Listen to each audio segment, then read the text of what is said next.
इस विशेष वीडियो में हम किंगडम फंगी के मामले में उपस्थित यौन प्रजनन के 3 विभिन्न चरणों को देखेंगे।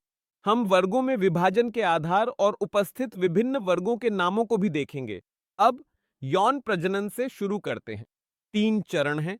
पहला है प्लाज्मोगैमी, दूसरा है कैरियोगैमी और तीसरा है मियोसिस। अब प्लाज्मोगैमी प्रोटोप्लाज्म के संलयन को दर्शाता है, तो यह प्लाज्मो प्रोटोप्लाज्म के संलयन को दर्शाता है। तो यहां 2 हैप्लॉइड हाइफी या गैमेट्स होंगे जो आपस में मिलेंगे और इस प्रक्रिया को प्लाज्मोगैमी कहा जाएगा। तो हम कह सकते हैं कि प्लाज्मोगैमी की प्रक्रिया में यदि यह एक गैमेट या हाइफी है और यह दूसरा गैमेट या हाइफी है तो इसमें न्यूक्लियस होंगे। अब इन प्रोटोप्लाज्म का संलयन हो गया है लेकिन न्यूक्लियस का संलयन नहीं हुआ है। तो इस स्थिति में यह प्रोटोप्लाज्म का संलयन है और यहां यह संरचना बनेगी। अब प्लाज्मोगैमी के बाद दूसरी प्रक्रिया कैरियोगैमी होगी। तो आदर्श रूप से कैरियोगैमी में ये 2 न्यूक्लियस जो हैप्लॉइड N और N न्यूक्लियस हैं, इन्हें आपस में मिल जाना चाहिए। अब इसमें 2 चरण होंगे। कैरियोगैमी के लिए फिर से शूट करें। कैरियोगैमी के मामले में प्लाज्मोगैमी के बाद 2 न्यूक्लियस मौजूद होंगे। अब 2 चीजें हो सकती हैं। पहली बात यह है कि जैसे ही प्लाज्मोगैमी होती है, ये दोनों न्यूक्लियस आपस में मिल जाएंगे।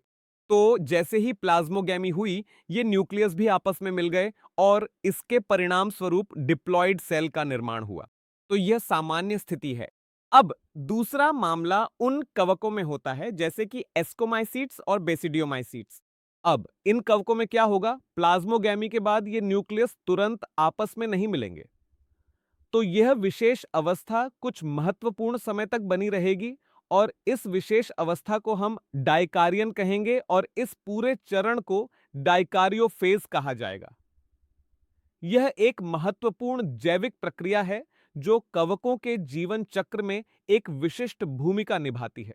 अब इस डाइकारियन के बनने के बाद ये दोनों न्यूक्लियस मिल जाएंगे और यह विशेष संरचना बनेगी।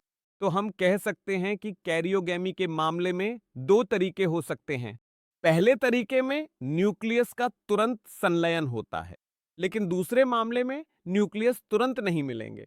यहां डाइकारियोफेज बीच में आएगा और फिर यह विशेष कैरियोगैमी होगी।